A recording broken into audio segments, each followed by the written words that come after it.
Welcome to the Business Standard Morning Show. I'm Kanishka Gupta, and let's have a look at the stories for the day.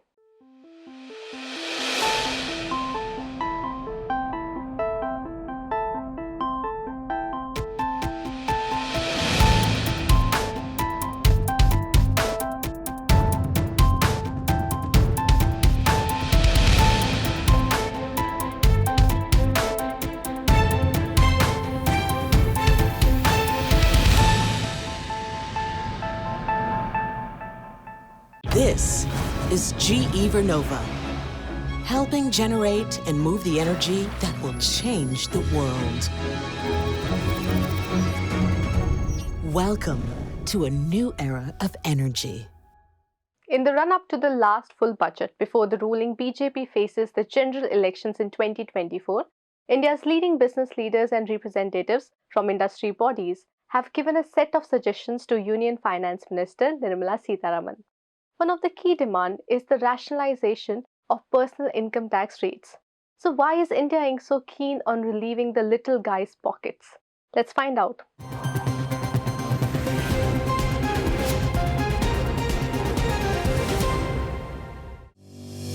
Industry captains on Monday held a pre-budget meeting with Union Finance Minister Nirmala Sitharaman, with the ongoing global slowdown weighing heavy on their minds. They appealed to the Finance Minister to boost capital expenditure, rationalize personal tax rates, and create jobs so that the country has some immunity to deal with the global slowdown, which has now arrived at the shores, as visible from over 16% contraction in export. Their clear focus is on consumption revival. CII President Sanjeev Bajaj said, "The external scenario is likely to continue to be unfavorable for some time. Hence, we must broad-base our domestic economy by creating new sectors of growth and driving employment generation to boost domestic demand, inclusion and growth." Bajaj urged the government to broaden the tax base with the goal to increase the tax per GDP ratio to at least 16% over the medium term from the current level of 11.7%. CII suggested rationalizing personal income tax slabs and rates at the lower end to boost disposable incomes and provide targeted relief from inflation. The PhD Chamber of Commerce and Industry President Saket Dalmia also said that increasing tax benefits for consumption expenditure is necessary to boost economic consumption. He said that tax rebate on purchase of self-occupied house is given 200,000 rupees only since the last many years. Now this needs to be enhanced with the wider scope of consumption expenditure such as the purchase of more than one house, purchase of a car along with other durables. Consumption expenditure rebate must be enhanced to 500,000 rupees per annum. To bring about simplicity, consistency and rationalization of the capital gains tax regime, CII also suggested a framework of long-term capital gains tax or LTCG at 10% with a uniform holding period 12 months for equity-oriented mutual funds and REITs as well as debt-oriented products such as bonds and mutual funds. It also suggested short-term capital gains tax or STCG on the above financial market products at a uniform rate of 15%. On assets other than financial assets like immovable property, the industry body suggested 36-month holding period or LTCG at the rate of 20% with indexation. However, with the current climate of austerity across the world and major economies choosing to raise tax rates, one wonders why India Inc. is rooting for a more rationalized tax structure. The former Secretary General of FICCI and founder at TC Skills, Dilip Chenoy explains. There has been a steady increase in inflation. And at the same stage, before the Reserve Bank started increasing interest rates, there was actually declining interest rate. So the amount that a person who was saving and getting actually became less and less. The amount of money became less and less in their hand. And now with high inflation, the amount is even further reduced. Also, the tax rates have not been actually changed at the low end for quite some years. And therefore, a request is being made for the government to consider reduction in income tax rates. While it does look like a positive move, will the demand for lower taxes only help the common man? Business Standard's Suveen Sinha explains how this can ultimately help India Inc. as well. So why is India Inc. batting for the small guy? Let's break up the demand from India Inc. into two parts to understand that. What is their demand? The demand is to rationalize personal income tax slabs at the lower end and boost disposable income. If we break this into two parts, part one will be rationalizing personal income tax slabs and rates at the lower end, and part two is to boost disposable income and provide relief from inflation. The part that really matters here is the second one, which is to boost disposable income. So disposable income increases consumption, and consumption increases demand, and demand increases production, and more production meeting more demand leads to more sales, which can create more profits. Now, to increase the disposable income, you can either increase salaries and wages, which does not seem to be an easy option in today's circumstances, or second option, you can cut taxes. So the demand for tax cuts is in effect a demand to increase disposable incomes. So who do you think is batting for whom here? Can the government even afford such tax cuts? If you look at the last 2 years, the government they're on track on exceeding their tax collection. So you will actually find much more compliance in tax. And second, the amount of money that is saved in the persons, due to the tax reduction, would either be saved, which is also good, or would be spent on consumption. And again, mainly they're going to be spending on items which have GST, right? So the GST collections also will go up. I believe that this is a positive step to consider. India Inc.'s demand for tax cuts seems like a positive push for boosting consumption. The government clearly faces a tough balancing act between negotiating its own post-pandemic needs with those of the companies as well as the common man.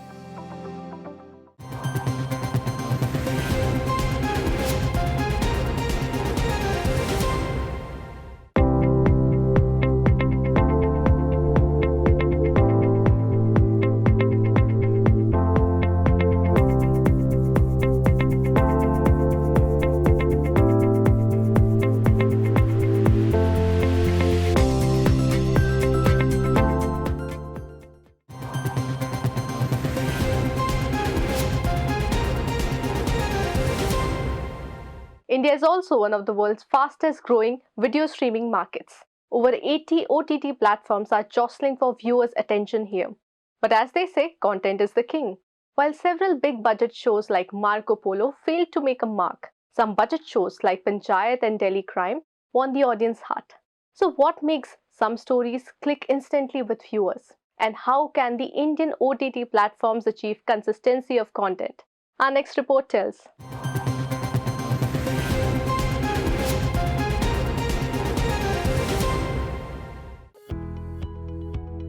Over-the-top media service, which offers contents like movies, series, and news on the internet, is about to overtake multiplexes as an entertainment option. A recent SPI research report has said, pandemic, it seems, brought people closer to their TV sets and mobile phones, and good content made them stick around. With over 122 million Indians now subscribing to at least one OTT service, India is one of the world's fastest growing streaming video markets. And original and low-budget content will further fuel this growth. To capture this fast-growing market, OTT content spending has risen almost 6 times from 1,690 crore rupees in 2017 to 9,840 crore rupees by the end of 2022. From 2018, the business has grown from almost nothing to over 17,000 crore rupees in ad and pay revenue. Production companies and content creators like The Viral Fever seem to have cracked the code, belting out hits like Kota Factory, Gullak and Panchayat. Each of these series has attempted at capturing the slice of life from Tier 2 and Tier 3 towns and rural areas, focusing on the microcosmic drama of daily family affairs, rural life and student life. They have also cultivated a pool of bankable talent who prove to be at home with TVF's unique character profiles. Vikas and Prahlad Pandey of Panchayat seem to be real-life characters. Content houses for web series are proliferating rapidly, while TVF, BBC Studios and Applause are among the more consistent producers of quality content. Most other production companies, like D2R Films, which created The Family Man, Emmy-winning Delhi Crimes creator Poor Man's Production, and Ding Entertainment, which mounted Asur on Voot, to name a few, haven't moved beyond 1 or 2 shows. So there are certain platforms who are based in terms of tier 2 and tier 3 markets. They make those kind of web series. There are certain platforms which are based for the premium audience, which is pure play SWAT, something like a Netflix, which is more on the premium lines, which is there. So they would make that kind of content which will appeal to the premium audience, which is there. So it's very important also to market your content appropriately in terms of the target market that you're trying to reach out to, because that will eventually lead to a big positive impact in terms of consumption. And last but not the least, I think what leads to success, content success, failure, success or failure, one big factor here is word of mouth. So if you look at reviews, word of mouth, these play a very important role in terms of the piece of content or the web series being successful or not. Then what is the secret recipe behind sustained success of TVF shows or The Family Man? Shreyansh Pandey, the head of TVF Originals and the creator of such fan favorites like Gullak and Aspirants. Particularly for us, for the shows that we have made at TVF, The Viral Fever, we have been able to bring alive some of the stories which are very, very relatable and also deeply rooted in the Indian culture. I think that is something which was lacking for a very long time. This was this huge audience which was not able to relate to the content being played on TV or let's say the linear programming. There is a new audience who are waiting to hear stories of New India, the New India which is aspirational, the New India which is definitely living for their dreams. There is also the challenge of assessing the success of the content and modifying them for consistency. I definitely feel that there should be a mechanism wherein the platforms, the gatekeepers are able to condense it into a form which can then be made available to storytellers for them to do better on one show or maybe across the stories which they create. It helps you better your craft. It helps you understand what are the sort of things about one particular character inside a story, about a universe, about a show, which is working well, which is resonating with the audience. It is not just about the difficulty of assessing viewership data. Hiring and retention of talent can also be a major issue. Often, feature-length films rank higher on the talent's priority list than a 10-episode web series. Taurani, however, points out that the casting choices too are getting diversified and depend on both the budget as well as the target audience. So, for example, if the web series or the platform appeals more to the youth or the youth audience rather Gen Z, which is there, they would get more of these, social media influencers or maybe the TVF kind of star cast, which is there in terms of a web series. But if the platform or the web series is appealing more to the middle-aged audience, or maybe the set of advertisers are massy in nature when they want a larger target audience, they would get the larger stars because there is a capacity to spend that much amount of money in terms of the getting those stars on board. So it depends on your cost budget allocation, depends on what kind of marketing you want to do, depends on what kind of target audience you want to have, depends on your customers. I mean, what would your advertisers, actually want, from your viewers, basically. Content creation for web series has proven to be a sunrise sector for the entertainment and media industry. Experts believe that the success probability of web series is only going to improve with time. An increase in the traction of talent towards OTT-focused content creation also seems to be a matter of time. However, it will be crucial that content creators are given a glimpse or at least an overarching picture of viewership data by the OTT platforms themselves.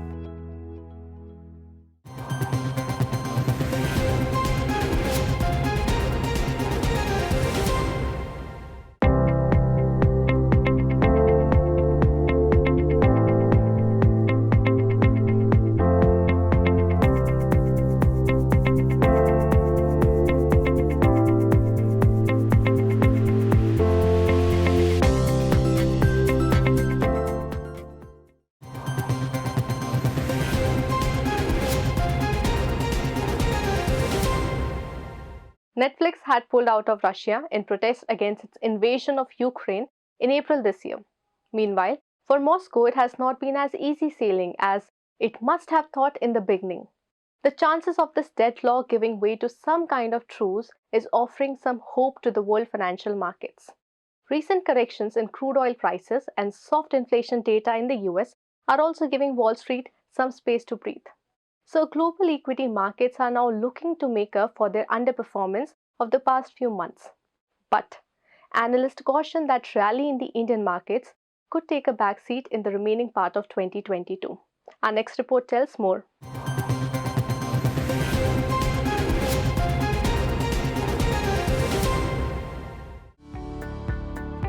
As softer US inflation data raised hopes that the Fed could slow down its aggressive monetary tightening cycle, investors are hoping for a catch-up rally in global equity markets. Analysts believe the recent correction in crude oil prices too could bring respite to the markets and compensate for the losses for the remainder of the year. So far in November 2022, the Dow Jones Industrial Average, the Nasdaq and the S&P 500 indices in the US have rallied up to 3%. Besides, FTSE 100, CAC 40, DAX in Europe, Taiwan TAIEX Index, Kospi Hang Seng and Shanghai Composite in Asia have rallied up to 21% during the same period. In comparison, the domestic benchmark indices have mostly remained flat so far this month. According to Christopher Wood of Jefferies, the positive geopolitical developments in the Russia-Ukraine war could act as a powerful catalyst to instill strength in the European markets. He says that the Russian retreat from Kherson and the related move to the eastern side of the Dnipro River could also be seen as a potential prelude to some deal. Any such deal would be a major positive for the peaking out of inflation trade, with European financial stocks most geared to the upside. US equities too could recover further from the current levels given the recent underperformance and the potential cool-off of gas prices. Amid this, Indian equities may see profit booking after the recent surge, with pockets like FMCG, autos and cement holding the fort in the near term. A market may see some kind of a sideways movement, probably because the overvaluation, that P premium that we are talking about, because China, if it starts to open up, or we see some kind of trade happening away from India to other markets which are already beaten down, then probably India may underperform. But we don't see a dramatic fall in Indian equities. Probably 1,200 points fall is possible. But we think that before the budget, we might see some kind of up move in the markets in the near term. There are two reasons to it. One is that the fiscal position is better for India, so that the expectations of the budget will be a little bit more towards consumption side, which is a little weak. So the domestic focus names such as cements or probably FMCG or autos, which are linked to consumption, probably that may pull up the index further in the next 3-4 months. Today, investors will closely track minutes of the FOMC meeting and macro numbers across global economies. Besides, foreign flows, crude oil prices, rupee movement, and other global cues will continue to dominate domestic equities on Wednesday.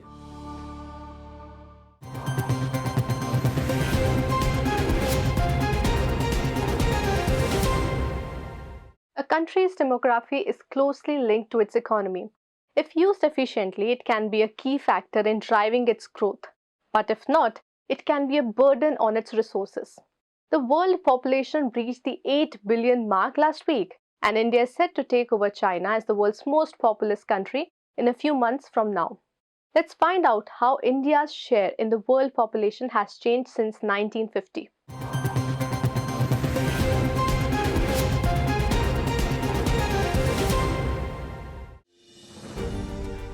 The world population crossed 8 billion on November 15. It took 12 years for the world to add 1 billion new human beings. India continued to be the second most populous country in the world, with 1.41 billion people. China continued to be the most populous country with 1.45 billion people. An analysis of UN data by Business Standard revealed that in the global population, Indians currently make up 17.76% of the world's population. China accounts for 17.9% of people. Combined, 1 in every 3 people in the world belongs to either India or China. China's share is greater than India's in the global population, but this will change soon. Indians will be the largest group of people in the world for at least the next 4 to 5 decades. An interesting fact is that this will be the highest share that India and China will ever have in the world's total population. The pace of population growth has now slowed down considerably. This can be seen in the decline in TFR or total fertility rate in both countries. The total fertility rate of a population is the average number of children that would be born to a woman over her lifetime. A TFR of over 2.1 leads to an expanding population, while a lower one means a declining population. According to the World Bank's latest estimates, India's current TFR is 2.18, while China's TFR is 1.7. This means that India's population will reach its peak soon, while China's peak has already passed. India's share in the total population has continued to rise since 1950, from 14.7% in 1960, when the world hit 1 billion. The percentage of Indians in the world is currently at 17.76%. In 2010, when the total population of the world crossed 7 billion, the percentage was 17.75%. But this seems to be the peak.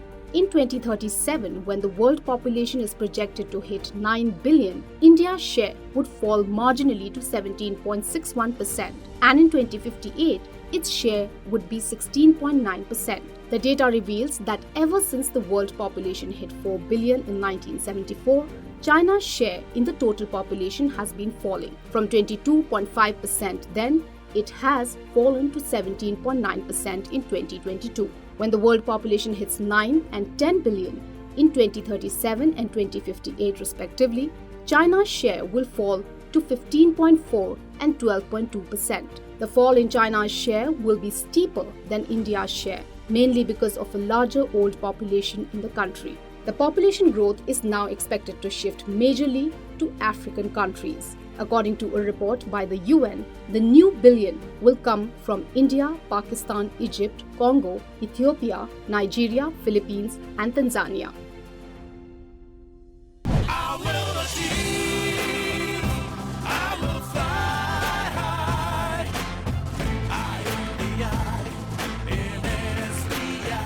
I'm backed by the nation's trusted bank, SBI, the banker to every Indian. The average life expectancy of an average Indian was 35 years in the 1950s. It is 70 now, but it is still behind the global average of 72.6 years. That is all for today. For more news, views and analysis, please log on to business-standard.com. If you like this video, share it and subscribe to Business Standard. For more news, views and insights, log on to www.business-standard.com. Do also follow us on YouTube, Twitter, Facebook, Instagram, Telegram and LinkedIn.